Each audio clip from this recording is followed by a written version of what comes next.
Now, let's discuss, i-discuss ko naman yung tawag niyan, common na sakit na may encounter as a nurse na mga medyo pang level, below level pa. We have here the asthma. So, paano nga ba i-handle ang asthma? Saan nag-cause? At ano yung mga pwedeng maging um, medicine for this? So, first, sa asthma, paano nga ba nangyari ang asthma? So, in respiratory system, balikan muna natin ang respiratory system saglit. So, ito siya. Sa respiratory system, di ba, dadaan siya dito sa, sa may, tawag niyan, dito, mouth, tapos, sa ilong or sa mouth, tapos isasala yan ng cilia or yung parang buhok sa ilong, yung mga dust, then dadaan dun sa esophagus natin, punta dun sa baga, tapos, meron siya dun sa lungs natin, di ba, meron yung parang, wait, ito. So, i-separate ko yung parts or lobes ng lungs. Ngayon, focus muna tayo sa hangin. 'Di ba dadaan diyan sa trachea papunta dito. Diyan larynx, yung sa natin, dito natin, ito sa tapos daan yan dito. Ito ang bronchi, ito yan yung parang mga sanga-sanga yan diyan. Tapos meron yang papasok yan sa alveoli, which is dito na sa alveoli. So dito sa alveoli, yung parang grapes, diyan kasi nangyayari yung oxygen, palitan ng oxygen. Dito nangyayari. Papasok yan, papunta sa body, yun yung galing yung carbon dioxide, papasok dyan, palabas ulit doon sa mouth mo or sa ilong mo. So, ganyan, di ba? That's how respiratory works. So, ngayon, asthma, anong meron sa asthma? How it occurs or paano ito nangyari. So, the air pass through bronchioles. Yung sabi ko nga dito, sa mga parang ugat-ugat niya, yung sanga-sanga. So, kapag merong asthma, something is happen in your bronchioles or the tube, dito yung tube na to.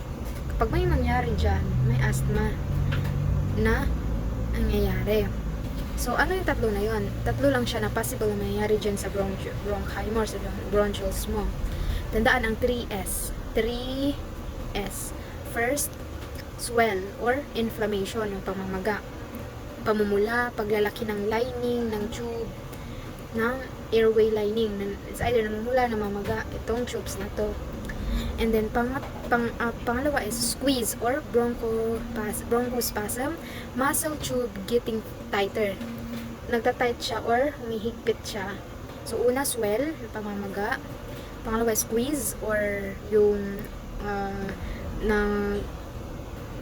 nagta-tighten siya, squeezing ito. And then number 3 is snot, SNOT, snot.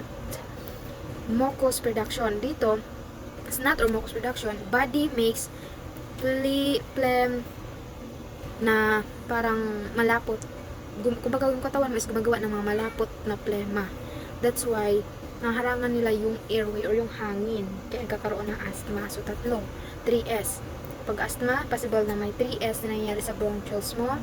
The swell, pamamaga, squeeze, yung pagka-tight, and then snot or nagkakaroon ng plema na malapot dito.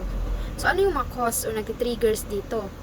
Ang cause niya is mostly genetic or mga namamana, mga kalahin mo may asthma. Or it's either allergies, dahil sa allergies kaya ka nagka-asthma. So, ano ang nag-trigger sa asthma? Ang nag-trigger dito is yung allergens o yung cause ng allergy mo. Ang tawag dun sa cause ng allergy mo is allergens. So, ano yung mga allergens na yun? Possible na dust or yung balahibo ng mga aso, pusa, or ano pa mga hayop din. Yung amag, kasi din yun, allergy din yun. And then, isa pang nakapag-trigger dito is yung irritants, mga irritants. Ano yung mga irritants na yan? Yung usok ng sigarilyo, yung naka-irritable sa paghinga, which is yung usok, yung strong perfumes, yung pollution, yan, nakapag-trigger siya ng asthma. And also, sa physical, like sobrang pagod, sa sobrang physical activity, or sa cold weather din, sa malamig at stress. Also, stress is also triggered asthma. And then, infections, sipon at trangkaso, isa din yan.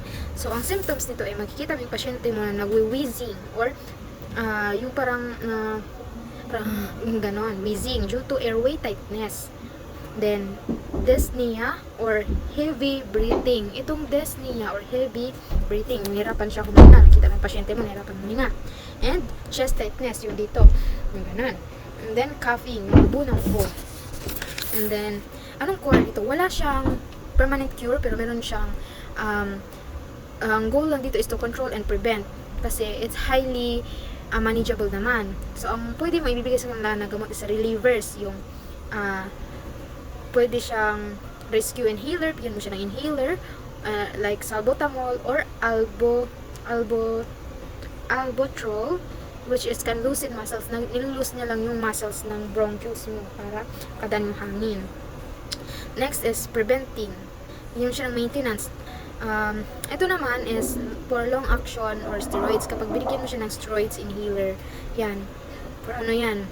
Ginagamit siya daily para ma-prevent yung pamamaga or swelling ng dito niya. And then, kahit wala or kahit hindi natake or natake, ipapagamit tong steroids para di masuswell yung dito, para hindi atakihin na. So, common nursing procedure is proper positioning. So, kapag may asthma yung ahente mo, ipaposition mo siya into high polar. Ano yung position niya? High polar. And then, first sleep breathing. Yung dito hihinga, dito bubuga. Dito inhale, dito exhale. And peak flow meter. Yung mga gamit ng sa hospital na peak flow meter, yung para ma-measure yung gaano ka lalim yung hinga ng pasyente. And then, meron siyang nursing tips. Nursing tips is, if yung pasyente is hindi na makapagsalita dahil sa sobrang hirap huminga, ang gagawin mo lang first is elevate head or yung position siya to high polar, and then bigyan mo siya ng rescue inhaler or oxygen based sa doctor's order. Another one is mag-mouthwash after mo siyang pagamitin ng steroid inhaler. Kasi kapag yung inhaler steroid ang pinapagamit mo, possible na pag hindi nagmumumog ay magkaroon siya ng oral thrush or fungal infection sa mouth. So mostly sa Revalida, ang tinatanong ng mga CI is di mawawala yung terminologies niya. Yung ventilation. When we say ventilation, movement of air inside and outside of lungs. So kapag marinig mo yung word na ventilation, ito yung galaw ng hangin outside the lungs. Yan yung ventilation. And then perfusion. Always mo maririnig ang word na perfusion means flow of blood in alveoli for oxygen. Yung daloy ng dugo sa alveoli or sa ganito, kasi dito nag-exchange yung gas natin eh. So yung flow ng blood dyan para makuha ng oxygen, ang tawag na ay perfusion. So pangalawa is hypoxia, which is low oxygen, diba? Hypo means low and siya is oxygen, so hypoxia. Ang cyanosis is yung like nagbo-blue yung skin, yung lips, uko, yan. Then diaphragm is itong dito natin. Kapag nag-inhale, mababa, yung dito, lumalaki. Pag nag-exhale, sumisikip, ito, lumiliit. And remember na ang normal na beats per minute is 12 to 20 for adult. For adult, 12 to 20.